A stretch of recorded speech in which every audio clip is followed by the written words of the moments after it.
This week I've been thinking about being the odd one out in a crowd. You know, doing the things that no one else is doing while everyone else is doing something else. Or at least not doing the thing I'm doing the right way. Not those things that can be done in different ways. No, the things that should be done in a way that is, well, right.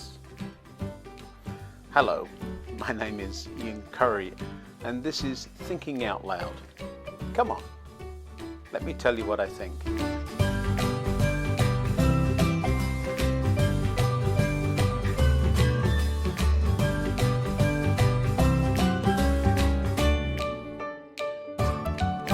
Do you remember me saying I've been thinking about tidying up the train room but keep getting distracted because I keep finding interesting things? Well, since the last time we were together, I found a pair of drumsticks. I had to try them out and see if I could still paradiddle. How hard could it be, right? It must be like riding a bike, you never forget. It was awful. I'm not going to show you how bad it was, but I can imagine my old drum major shouting louder than he usually did in my direction. If I ever turned in a routine like that in public, I'd have been in trouble.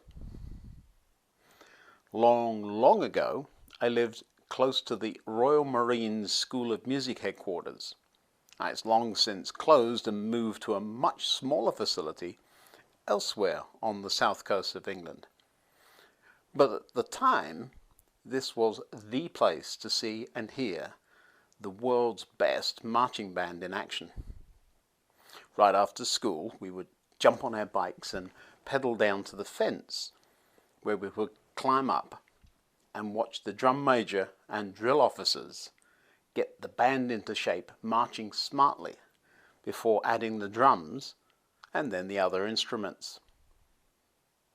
Eventually, some of us fence-climbing boys would join the ranks of the junior band and proudly march up and down the same huge field, as younger boys would clamber up the same fence to watch us getting shouted at until our marching was perfect and the rhythm from the drums, the many drums, sounded as if it were one drum.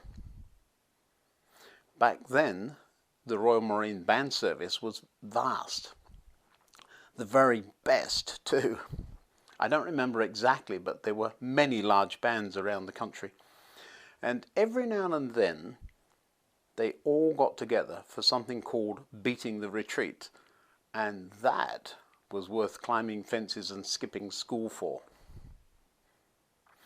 Not too long ago, on a layover in London, I was able to explore some of my favourite places to be.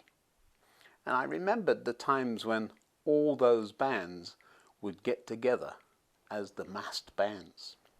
And then there'd be a proud march from Birdcage Walk in London to Horse Guards Parade for the big display, and then back up the Mall, past Buckingham Palace to the barracks, where the buses would be waiting to take everyone home.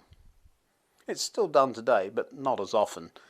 But then they perhaps are even better now than they were back then. Now, if you ever get a chance to visit London when these big displays are going on, don't miss it. Take me with you. Do you see how vast the band looks in this picture? How many musicians do you think are here? It's a lot, isn't it? Impressive as it looks, over the years the numbers have fallen to way less than half that played at the time I was a young drummer boy. The parade ground we used has long gone, and ironically, the field I spent many hours gazing into atop a rather pointy fence, watching the massive band, is now a junior school. My old junior school. It was relocated there once the Marine base closed. With such a huge band, you would think it would be hard to see when someone made a single mistake. But in fact, Just one misplaced drumstick or one person out of step amongst the hundreds of musicians would be seen easily by all, even at a very great distance. It has to be right. In this setting, there was absolutely no place for individuality. But sometimes, despite being very good at something, like marching in a huge marching band, we stand out and feel really alone, don't we? I remember some of my friends at the time growing their hair long, just at the time I started marching. I was the only one in the group that had my hair my way. I stood out. But when I was marching as a drummer, you could have mistaken me for any one of a multitude of drummers. Multitude. That's a good word, isn't it? It's not used so much these days, I don't think. But recently here in Atlanta, it did get used more than usual. There was a huge crowd that gathered to celebrate the local baseball team winning the World Series. It's like the FA Cup for baseball or something for my English friends. The streets in the city were jammed with thousands and thousands of cheering people. Sometimes, just like with the marching band, a few hundred people can look like a lot. But the Braves baseball team drew a really big crowd. There they all were, chanting and cheering as their team drove through the streets. But they weren't together. No, they were just massive. A massive throng, a multitude. Another appropriate use of multitude might be when you're describing stars.